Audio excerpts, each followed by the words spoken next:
ترمذی کی روایت ہے، ابو داؤد میں بھی ہے اور صحیح روایت ہے، ارباز بن ساریہ رضی اللہ تعالیٰ عنہ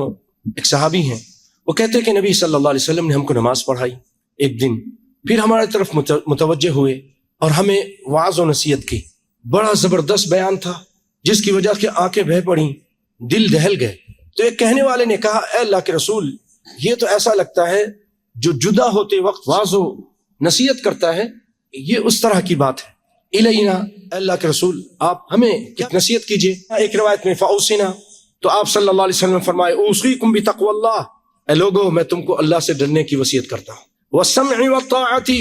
اطاعت کیجئے اپنے حکمران کی، اپنے بادشاہوں کی، اپنے حاکم کی، وان کان عبدا حبشیا، اگرچہ تمہارا حاکم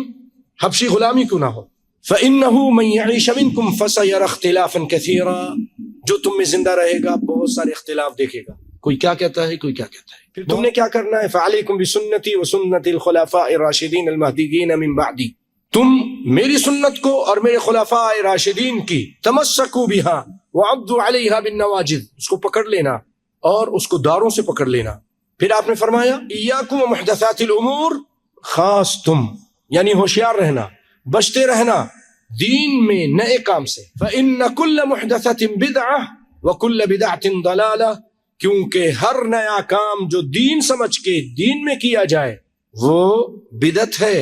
اور ہر بدعت گمراہی ہے۔